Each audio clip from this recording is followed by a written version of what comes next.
আইনের আওতায় নিয়ে আসবে। এই ব্যাপারে আমি আপনাদের কাছে অনুরোধ করবো, আপনাদের কাছে পুলিশের উপরেও আগ্রহ এই ক্ষেত্রে আপনারা জনগণকে একটু সচেতন করতে হবে। জনগণ এত উশৃঙ্খল হয়ে গেলে কিন্তু অনেক সমস্যা কন্ট্রোল করা যায় না।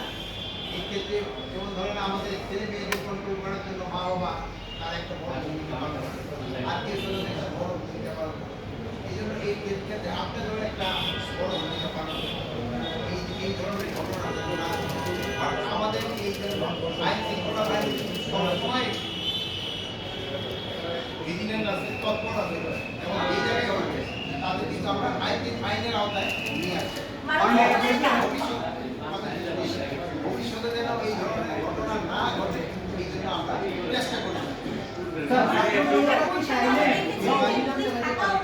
এইটার ক্ষেত্রে কারো কোনো অধিকার নাই আইন শৃঙ্খলা বাহিনী ছাড়া কোনো অভিযান চালানো। মাননীয় নেতার সামনেই আমরা দেখেছি বিভিন্ন জায়গায় হাইওয়েগুলোতে গাছ ফেলে তারপর ডাকাতি করছে।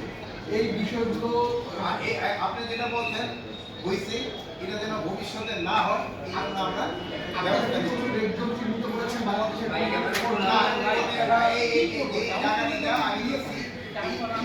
ঢাকা থেকে রাজশাহী এই জন্য কিন্তু সংখ্যাটা একটু বেশি, টাঙ্গের এগুলো একটুখানি বেশি।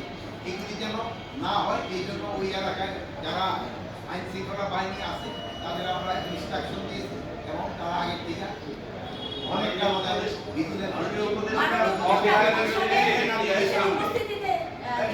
ঈদের ক্ষেত্রে যেন চাঁদাবাজি যেন না হয় এবং চিন্তায় যেন না হয় এই জন্য আমরা ব্যবস্থা দিচ্ছি এবং যেটা হচ্ছে সেটা কিন্তু অনলাইনে স্ট্যাটাস দিয়ে তারপর একটা নির্দিষ্ট সময় দিয়ে